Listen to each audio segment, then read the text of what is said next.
ऊंटारी बातां आकाशवाणी उदयपुर, बीकानेर, बांसवाड़ा, सूरतगढ़, डूंगरपुर और माउंट आबू से प्रत्येक माह के दूसरे चौथे शुक्रवार को शाम 5:30 से 6 बजे तक आप सुनेंगे ऊंटों पर विशेषज्ञों की राय और जानकारी। इस कार्यक्रम के प्रायोजक है राष्ट्रीय उष्ट अनुसंधान केंद्र बीकानेर। ऊंटारी बात्या कार्यक्रम सुनने वाला से ऊंट पालक भाई ने ओम जी भाई और भोम जी भाई रा मोकड़ा राम राम ओम जी भाई राम राम भोम जी भाई राम ओहो जाड़ो तो करडो पड़ रहे है पूरो देखो सा एकदम सु शरीर मायने अकड़न होगी है। हाँ तो देखो गाबा भी पूरा पहरिया करो है ना, कांबलियो तो ओढ़ रखे हो पण देखो हाथ ने भी ढक लेवनो चाहिए, हाथ भी बड़ी ठारी लागे ऐसा। और थे तो सा पूरो जाप तो करो देखो सा सिगड़ी जगड़ी पड़ी है और साथे साथे मूंगफलियां गज्जक करो। हाँ तो देखो जरूरी है सा, तो मौसम रा मेवा है, मूंगफलियां है, गज्जक है, तो ईरो आनंद तो लेवनो ही चाहिए। और साथे बनी देखो मीठी राब है, मीठी राबड़ी क्या करे नहीं है वीरो आनंद ही अलग है सा। शरीर मायने गर्मी पैदा करे है। और ई बखत देखो खावन पीवन को मौसम है, वास्ते खावन भी अपन पूरो आनंद लेवनो है, साथे साथे पानी भी पूरो पीवनो है। हाँ आ बात साची कह दी थे ओम जी भाई कि देखो सा इन मौसम रे माया की तिस है नहीं बहुत ही कम लागे, जने पानी पी जिया नहीं करे। हाँ जब पानी पी जाए नहीं तो पचा को नहीं। हाँ और पानी री कमी और जावे। हाँ तो देखो ठंडो पानी है तो वो थोड़ो सी न्याय कर लो, न्याय कर अपन पीना है। और साथ ही एक और बढ़िया सी बात बताऊं कि देखो पशुओं ने भी पानी ठंडो है नहीं वो चोखो को लागे, बे भी पीता थोड़ा दूर आवे, तो थोड़ो पानी पशुओं खातर भी अपन न्याय कर देना चाहिए कि बिया भी पानी वो पूरो चाहिए। और साथे साथे बाड़े रे मायने आज की शीत लहर बा सीधी बिया तक नहीं पुगे, ईर खातर बाड़े रो भी अपन पूरो जाप तो करना चाहिए। बिल्कुल सा आपा जिया घरा रे मायने लगावानी आपा सा पर्दो लगा ला और तो बिया ने भी देखो त्रिपाल और लगा पर उन्होंने भी अच्छे से ढक देवा तो बेचारा भी जानवर है। कोई भी कैडो भी एडो जतन होनो चाहिए जिको के बाद ठंडी हवा बा सीधी पशुआ तक नहीं पुगे। देखो पशु बीमार हुसी तो अपर वास्ते थोड़ो समस्या ही है। बिल्कुल ऐसा जब बे बीमार हो गया तो फिर देखो साहब को उत्पादन ने वो भी कमी हुई। बाकी देखो मिनख पण तो ही कह के देखो पापा ने पशुआरी पूरो ध्यान रखना है। अब आज बताओ चौपाल में कौन पधार रिया है? देखो सा ओम जी भाई डॉक्टर साहब देखो सा मिलता आ रही है। भाई चौपाल है भाई सु मिल रही है। हाँ तो देखो सा आप है डॉक्टर शांतनु रक्षित साहब, राष्ट्रीय उष्ट अनुसंधान केंद्र बीकानेर। बतायो डॉक्टर शांतनु रक्षित। अच्छा राष्ट्रीय उष्ट अनुसंधान केंद्र बीकानेर हाँ बिल्कुल सा आओ पधारो डॉक्टर साहब। पधारो सा बैठो सा माचे पर बैठो आराम से। राम सर राम राम। और देखो आज आप बातचीत कर भोम जी भाई अंतर्राष्ट्रीय कैमलीड वर्ष भारत रे लिए अवसर और प्रासंगिकता विषय पर बातचीत कर। ओम जी भाई वो विषय तो अंग्रेजी रे मायने कैमलीड वर्ष कहीं है तो डॉक्टर साहब सेव पहली तो देखो सा मारे तो समझ में आवे कोनी वो कई शब्द लिखोड़ो है उन अर्थ कहीं और मारे जांगला है देखो सा और भी मारा ऊंट पालक भाई है तो सेव पहली तो मारा ऊंट पालक ने और माने आप बताओ कि वो कैमलीड वर्ष कहीं है इनको कहीं मतलब है। देखिए पहले तो हम समझ लेते एक कैमेलिड्स है कौन। जैसे हम लोग प्राणी जो है इसका साइंटिफिक स्टडी करने के लिए उसको अलग अलग गण कुल वंश जाति मतलब ऑर्डर फैमिली जेनस और स्पीसीज में डिवाइड करते हैं। ठीक है तो ऐसे ही जो कैमेलिडेई फैमिली का है अर्थात कैमेलिडी कुल का जो मेंबर है उसको एक साथ कैमेलिड्स कहते हैं। इसमें दो भाग है, एक है ओल्ड वर्ल्ड कैमेलिड्स, दूसरा है न्यू वर्ल्ड कैमेलिड्स। तो ओल्ड वर्ल्ड कैमेलिड्स में आता है हमारा एक कुबड़ वाले ऊंट जो हम लोग सबसे ज्यादा इधर देखते हैं। ठीक है दूसरा है दो कुबड़ वाले ऊंट, तीसरा है इसका एक वाइल्ड वर्जन भी है जिसको हम कहते हैं जंगली दो कुबड़ वाले ऊंट या वाइल्ड बैक्टीरियन कैमल। और न्यू वर्ल्ड कैमेलिड्स में आता है लामा अल्पाका, ये दोनों है जिसका ऑलरेडी डोमेस्टिकेशन हो गया है मतलब लोग इसको पालते हैं। और दो है जो जंगल में मिलता है वो हो गया गुआनाको और विकुना। ठीक है तो ये जैसे एक कुबड़ वाले ऊंट रेगिस्तान में मिलते हैं, दो कुबड़ वाले ऊंट हमारा ऊपर में मतलब लद्दाख का उस साइड में मंगोलिया में मिलता है। इसी टाइप जो लामा अल्फाका हो गया, ये हमारा जो अंदीज पर्वत है साउथ अमेरिका का, ठीक है, जैसे आप लोग सुने होंगे पेरू, बोलिविया, चिली, ठीक है, ये सब देश में मिलता है। और धीरे धीरे दूसरे कंट्री है, मतलब इसका तो नेचुरली यही मिलते हैं, बट इसके जो प्राकृतिक आवास के बाहर भी ये जो से लामा है, ये सब का धीरे धीरे हमारे यूएसए, कनाडा, इंग्लैंड में भी इसका शुरू हो रहा है। बट इसका प्राकृतिक आवास जो है वो पेरू, बोलिविया, चिली, जो south America, Argentina, south America का जो देश है उसमें ये सब मिलता है। और सिंगल हम जो एक कुबड़ वाले ऊँट, वो तो पता है एशिया और अफ्रीका का जितना रेगिस्तान है उसमें मिलता है, ठीक है। 2 कुबड़ वाले ऊँट मिलता है जो गोबी डेजर्ट है, मंगोलिया एरिया है, ठीक है, उसमें मिलता है। इंडिया में नुब्रा वैली, लद्दाख का नुब्रा वैली में मिलता है। तो ये सारे जो 7 हमने पशुओं का बात किया, इसको एक साथ कैमेलिड्स कहते हैं, जिसमें हमारा एक कुबड़ वाले ऊँट भी एक हिस्सा है। अच्छा अच्छा। तो क्या मतलब वही है ओम जी भाई कि भाई ए जगह 7 तरह जगह जानवर बताया नहीं, उड़ारो जो वो कहनी फैमिली परिवार जो समूह नाम कैमलिड्स है।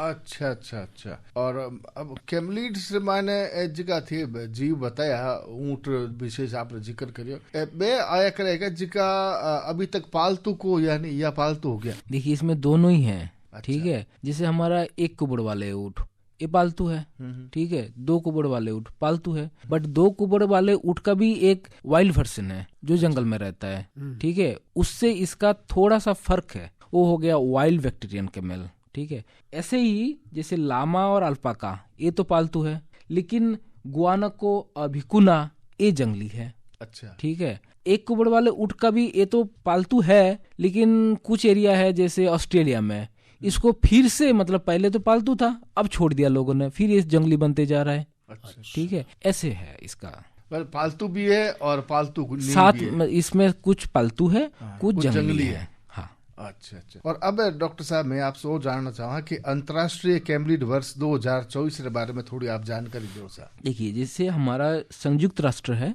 वो हर साल मतलब हर वर्ष को कोई ना कोई एक नाम देते हैं किसी एक पर्टिकुलर चीजों को, उसको प्रमोट करने के लिए, इसका उसके बारे में जागरूकता बनाने के लिए। तो जैसे 2023 में हमने इंटरनेशनल ईयर ऑफ मिलेट्स मनाया है, चारों तरफ मोदी जी ने इसको श्री अन्न कहा, ठीक है, इसका बहुत प्रचार हुआ इसका। तो ऐसे ही 2024 को संयुक्त राष्ट्र ने इंटरनेशनल ईयर ऑफ कैमेलिड्स मना रहा है। तो इसके मतलब है जो कैमेलिड्स है, जो प्राणी है इसके अंदर, इसका हमारे संसार में, हमारे जीवन में क्या कंट्रीब्यूशन है, इसको रिकॉग्नाइज करना, उसको प्रोडक्ट्स को और ज्यादा प्रमोट करना, हमारा इकोनॉमिक्स में उसका क्या कंट्रीब्यूशन है इसको रिकॉग्नाइज करना, हमारा संस्कृति में उसका कंट्रीब्यूशन है, और आज नहीं बहुत दिनों से है, ठीक है, बहुत पुराना है इसका, और इसको ज्यादा से ज्यादा प्रमोट करना, लोगों में जागरूकता बढ़ाना, ये सारे को करने के लिए एक वर्ष मनाया जा रहा है, ठीक है। इसका तो प्रपोजल आया था बोलिविया से, और जो प्रेजेंट किया था इक्वेडर, ठीक है, फिर इसको एक्सेप्ट कर लिया गया यूनाइटेड नेशन में। अब इसको इस साल पूरा 2024 का जो वर्ष है, पूरा साल भर इसको मनाया जाएगा, ठीक है। तो आप बताओ कि भाई 2024 है जो कैमलिड वर्ष रूप रे मायने मनाई सी, इरे प्रति आम आदमी ने मायने जागरूकता पैदा करने भाव से संयुक्त राष्ट्र है जो 2024 कैमलिड वर्ष घोषित करिए। तो फिर डॉक्टर साहब अब सवाल वो आवे कि भाई अंतरराष्ट्रीय कैमलिड वर्ष मनाने जो उद्देश्य है वो कहीं है। देखिए ये कैमलिड्स में जो जो प्राणी आ रहा है, इसका हमारा खाद्य सुरक्षा हो जाए, ठीक है, या मतलब हमारा जो सस्टेनेबल डेवलपमेंट गोल्स है इसमें भी कंट्रीब्यूशन है, ठीक है। तो इसके बारे में हमारा जो आम जनता से लेकर जो नीति निर्धारक है सबको जागरूक करना बहुत जरूरी है, ठीक है। सबके अंदर एक अवेयरनेस पैदा करना है कि इससे क्या क्या मिल सकता है, और भी क्या क्या मिल रहा है, क्या क्या मिल सकता है, इसके बारे में जागरूकता बढ़ाना बहुत जरूरी है। तो इसका तो पहला काम यही है कि सबके अंदर जागरूकता पैदा करना। फिर इसका जो इम्पोर्टेंस है वो हमारा संस्कृति, हमारा अर्थनीति, इसका जो इम्पोर्टेंस है इसके बारे में जागरूकता पैदा करना। इससे जो उत्पाद मिलता है ये सबके बारे में जागरूकता पैदा करना, और इसका ज्यादा से ज्यादा प्रचार करना कि इसका प्रोडक्ट और ज्यादा से ज्यादा लोग इस्तेमाल करें, ये सुनिश्चित करना। और अल्टीमेटली इसमें जो इन्वेस्टमेंट हो, ठीक है, इसका रिसर्च में, इसका प्रोडक्ट बनाने में ज्यादा से ज्यादा इन्वेस्टमेंट हो, ये सुनिश्चित करना, ये मोटा मोटा 2024 जो ये वर्ष मनाया जा रहा है इसका उद्देश्य है जी। तो कि ओम जी भाई समझ में आई बात? और देखो साहब कितनी अच्छी बात बताई कि भाई इन उद्देश्य नहीं बहुत, अगर देखा नहीं तो समग्र जो विकास रो सूचक कह सका पाइन है।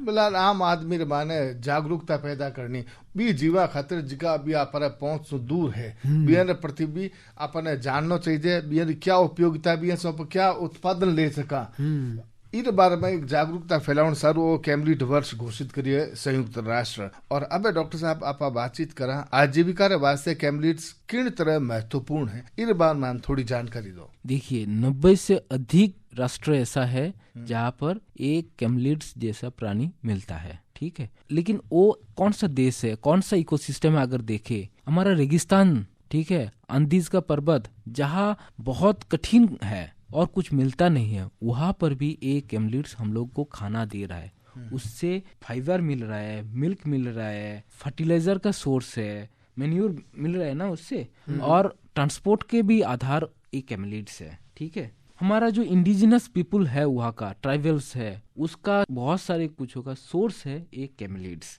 फिर हमारा जो पैस्टरलिस्ट है, इसका भी आजीविका का साधन है कैमलीड्स। और ये सबका मिला के हमारा जो सस्टेनेबल डेवलपमेंट गोल की बात होता है, इसमें हमारा हंगर का, खुदा का जो इंडेक्स है, एम्पावरमेंट का जो इंडेक्स है, या वुमेन एम्पावरमेंट का जो इंडेक्स है, ये सब में अच्छा रिजल्ट करने के लिए कैमलीड्स पर इम्पोर्टेंस देना बहुत जरूरी हो जाता है। बात करें डॉक्टर साहब अपने भारत देश री, तो अंतर्राष्ट्रीय कैमलीड वर्ष भारत के लिए किन बात महत्वपूर्ण है? देखिए भारत के लिए तो महत्वपूर्ण है ही, क्योंकि हमारे जो एक कुबड़ वाले ऊँट है वो राजस्थान और गुजरात में बहुत ज्यादा इम्पोर्टेंट है, ठीक है। राजस्थान का रेगिस्तान में, गुजरात का कच्छ से लेके बाकी बहुत सारे एरिया में भी ये बहुत इम्पोर्टेंट है। फिर आता है 2 कुबड़ वाले ऊँट जो लद्दाख में मिलता है, ठीक है। फिर इससे मिल्क मिलता है, इसका मतलब दूध हो गया, फिर इसका लेदर का प्रोडक्ट्स हो गया, बोन का प्रोडक्ट्स हो गया, ये सारे प्रोडक्ट्स इससे बनता है। इसका दूध बहुत ज्यादा मतलब थेरापेटिक वैल्यू से भरा हुआ है, इससे ऑटिज्म, डायबिटीज जैसे बीमारी का इलाज हो सकता है। फिर ये ट्रांसपोर्ट, टूरिज्म, मिलिट्री, ये सारे काम में आता है। और इसके साथ रायका, रेवाड़ी, मालधारी जैसे बहुत सारा कम्युनिटी है जुड़ा हुआ है, इनका आजीविका इनके साथ जुड़ा हुआ है, ठीक है। और हमारे जो कल्चर है, हम जैसे पाबूजी या उस्टर माता का पूजा करते हैं, मतलब ये दिखाता है कितना पुराना टाइम से ऊँट हमारे साथ जुड़ा हुआ है। लेकिन ये सबके बारे में जागरूकता बहुत कम है। ऊँट हमारे यहाँ मिलता है, हमारे यहाँ ऊँट के बारे में पता है, लेकिन दूसरे लोगों को पता नहीं है। इस राज्य के बाहर जब चले जाएंगे, ऊँट का दूध का क्या महत्व है, क्यों उसको सेवन करना चाहिए, ये नहीं पता है। ऊँट का जो लेदर है ये कितना अच्छा है दूसरे लेदर से, ये दूसरे को नहीं पता है। तो ये सबके बारे में जागरूकता करना जरूरी है। ये तो हो गया आम आदमी के बात। फिर आता है पॉलिसी मेकर। पॉलिसी मेकर जो हमारा नीति निर्धारक है, उसको भी ये ज्यादा जागरूक करना जरूरी है कि कैसे उसको कंजर्वेशन में कंट्रीब्यूट किया जाए, या जो लोग उसको पाल रहे हैं उसका स्थिति कैसे और बेहतर किया जाए, ठीक है। ये इंडिया के लिए एक अवसर है सबको बताना, सबको जागरूक करना और उस दिशा से काम करना, जैसे कैमल का भी भला हो और कैमल पालक, ऊँट पालक जो है उसका भी भला हो। जी जी, बहुत ही महत्वपूर्ण जानकारी दी सर। और अब देखो वक्त है गीतड़ ले लो। हाँ ओम जी भैया सच्ची बात की थे। ठीक हो तो अब सुना दो एक मीठो मीठो सो गीतड़ लो। बिल्कुल सुनाओ सर। तो आप से सुनो भैया वो एक मीठो मीठो सो गीतड़ लो। हमारा फॉरेस्ट एरिया में एक्सेस मिले थोड़ा बहुत। फिर ट्रेडिंग में भी ऐसे कुछ रेस्ट्रिक्शन में भी सुधार लाया जाए कि जरूरत पे उसका ट्रेडिंग किया जा सकता है। फिर हमारा जो रिसर्च चल रहा है इस पे, इसमें और ज़्यादा से ज़्यादा इन्वेस्टमेंट मिले। जो इसमें स्टेक होल्डर्स है उसमें उसका जो कॉम्पिटेंसी है उसको बढ़ाया जाए, ठीक है। टूरिज्म में जो लोग जुड़ा हुआ है उसका भी और अच्छा गाइडलाइन बनाने की जरूरत है कि ऊँट को अगर टूरिज्म में ले रहा है तो कैसे लेना है, कैसे नहीं लेना है, कैसे उसके साथ मानविक व्यवहार करना है। मतलब हम टूरिज्म तो ले, उसको फायदे के लिए तो ले, लेकिन उसका लक्ष्य ना हो उसका कोई भी हानि ना हो, उसका मतलब वो स्ट्रेस में ना आ जाए, ये देखना होगा। तो इसके बारे में गाइडलाइन का भी जरूरत है। दूध का जो व्यापार है इसका बहुत अच्छा अपॉर्चुनिटीज है, तो इसके साथ जो जुड़ा हुआ है लोग, उसको तो समूह बनाने का जरूरत है। फिर जो स्टार्टअप्स है या कंपनीज है ऊँट पर व्यापार करना चाहते हैं, उसका भी मतलब उसको सही से सप्लाई और डिमांड में एक तालमेल हो, उसको सही से एकदम ऑथेंटिक दूध मिले, वो बहुत सारे प्रोडक्ट बना पाए, उसका भी ट्रेनिंग की ज़रूरत है। और फिर आता है कि इसका डिस्ट्रीब्यूशन सप्लाई सिस्टम ऐसे स्ट्रांग बनाया जाए कि अगर किसी का डायबिटीज़ है, वो किसी भी शहर में बैठा हुआ हो, गांव में बैठा हुआ हो, उसको ऊँटनी का दूध मिल जाए। ठीक है, तो कुल मिला में ऊँट के साथ जितने भी हितधारक है उसका जागरूकता बढ़ाना, उसका स्किल बढ़ाना, सबको अंदर नेटवर्किंग बनाना, जैसे ओवरऑल हमारा जो ऊँट है और ऊँट पालक है उसका फायदा हो, इस पर काम करने की जरूरत है गवर्नमेंट को। बिल्कुल सर, बहुत ही बढ़िया जानकारी दी डॉक्टर साहब। और अब अपन डॉक्टर साहब बात करा राष्ट्रीय उष्ण अनुसंधान केंद्र बीकानेर जो है वो इन अंतर्राष्ट्रीय कैमलीड वर्ष ने 2024 ने किया मनासी, इस संबंध में कई योजना हुआ है। राष्ट्रीय उष्ण अनुसंधान केंद्र तो पूरा साल भर इसके लिए प्रोग्राम बनाएगा, प्रोग्राम मनाएगा। एक तो है जागरूकता शिविर, सारे जो हितधारक है उसको लेके बहुत सारे जागरूकता शिविर बनाया जाएगा कि लोगों के अंदर जागरूकता पैदा हो। जो इसके साथ जुड़ा हुआ है उसका जो भी स्किल का जरूरत है वो स्किल इम्प्रूवमेंट के लिए वर्कशॉप मनाया जाएगा। अच्छा, फिर आता है कि इसके बारे में पॉलिसी मेकर्स को भी, जो नीति निर्धारक है उसको जागरूक करना और सही से बात को कम्युनिकेट करने के लिए नीति पत्र, पॉलिसी पेपर बनाएगा। और केमल प्रोडक्ट्स जो है इसका भी प्रमोट किया जाएगा। जैसे हमारा दूध पर एक पार्लर है, कैमल मिल्क पार्लर, उसमें कैमल का मिल्क का जितना प्रोडक्ट्स होता है वो सारे को आम जनता में बेचा जाता है। तो नया और प्रोडक्ट्स उनमें ऐड किया जाएगा। और जैसे लेदर या कैमल हेयर से जो प्रोडक्ट्स बनता है उसका भी प्रोसेसिंग यूनिट बनने जा रहा है, वहाँ पर भी ये सब बनेगा। और मतलब जो बनाता है वो आके वहाँ बना सकता है और लोगों में बेच सकता है।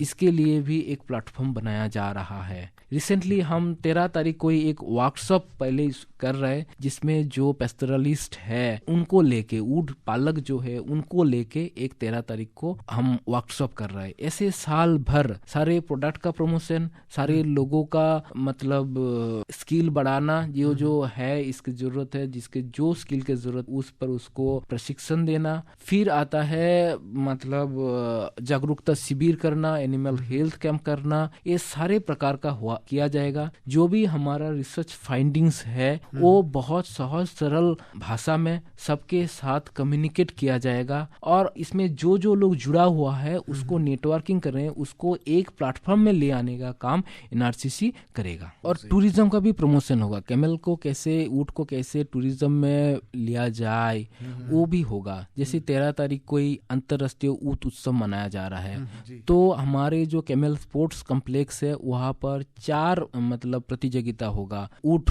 दौड़ होगा, कैमल रेस होगा, कैमल हेयर कटिंग कंपटीशन होगा, कैमल डेकोरेशन होगा। ये सारे कंपटीशन वहाँ पर हर साल होता है, इस साल भी 13 तारीख को मनाया जाएगा। तो इसी प्रकार इसी लाइन में और भी प्रोग्राम मनाया जाएगा साल भर, जैसे ऊँट का या ऊँट पालकों का भला हो, लोगों में जागरूकता पैदा हो, इसका जो भी उत्पाद है वो ज्यादा से ज्यादा तैयार हो, ज्यादा से ज्यादा लोगों के पास अच्छे क्वालिटी का पहुंचे।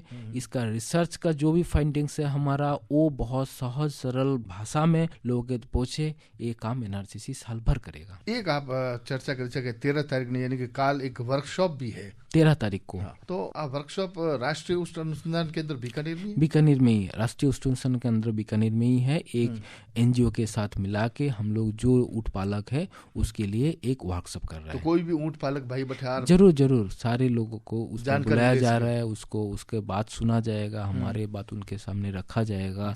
ठीक है, इस पर चर्चा होगा। जी, बहुत बढ़िया जानकारी कर दी। तो भैया जो 13 तारीख है यानी काल ही 13 तारीख है, तो अपन इन विषय पर ध्यान रखना है। अगर आप वर्कशॉप में भाग लेना चाहो तो बटे जरूर जाओ, आपके ज्ञान में वृद्धि सी बहुत सी नई जानकारियां, और आपका भी कोई सवाल है तो भी जवाब बटे आपने मिल सी। बिल्कुल ओम जी भाई, देखो सा कि भाई वो पहलो जो कदम है 13 तारीख ने है कैमलीड्स वर्ष रो। हाँ कि भाई ये साल भर डॉक्टर साहब बताया नहीं कि नूतन नुआ जी का प्रोग्राम करता रहे सी विकास शुरू, तो वो पहलो कदम है सा। तो अपन ने बहुत ही देखो सा सजगता सु इन बातें ध्यान रखना है, और 13 तारीख ने शामिल होना है, और आगे भी ध्यान रखना है कि भाई नुआ जगह कार्यक्रम हुए मैं कद हुसी भी, और मैंने किया लाभ अपन ले सका, इन प्रति भी देखो सा सजगता अपन होना पड़सी। बिल्कुल बिल्कुल सा, और अपन ने कदम सु कदम आगे बढ़ाना है, और देखो समय भी है वो भी आगे बढ़ता जा रही है। हाँ तो फिर इस साथे भी कदम अपन ने बढ़ाना चाहिए। बिल्कुल सा।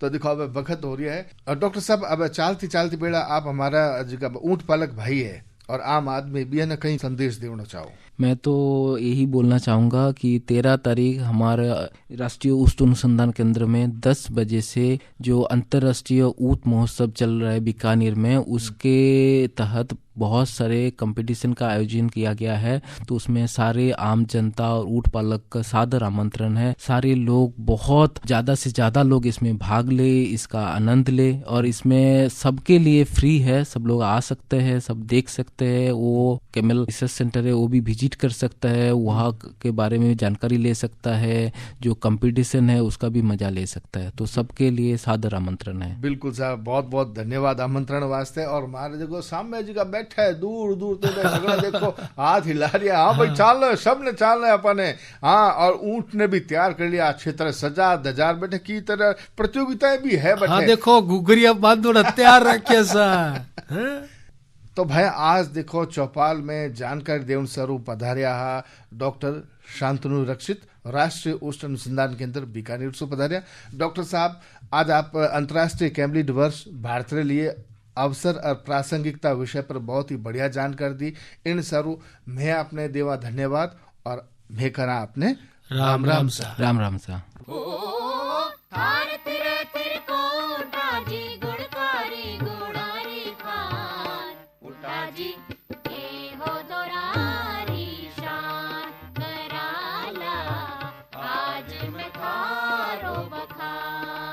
ऊंटारी बातां आकाशवाणी उदयपुर, बीकानेर, बांसवाड़ा, सूरतगढ़, डूंगरपुर और माउंट आबू से प्रत्येक माह के दूसरे चौथे शुक्रवार को शाम 5:30 से 6 बजे तक आप सुनेंगे ऊंटों पर विशेषज्ञों की राय और जानकारी। इस कार्यक्रम के प्रायोजक थे राष्ट्रीय ऊष्ट अनुसंधान केंद्र बीकानेर। इन कार्यक्रम रा संयोजक श्री अमित सिंह और प्रस्तुति ही श्री महेश्वर नारायण शर्मा री। सहभागिता थी राम सहाय हर्ष और चंद्रशेखर जोशी री। हमें माने आलिया दिराव सा मोकला राम राम सा।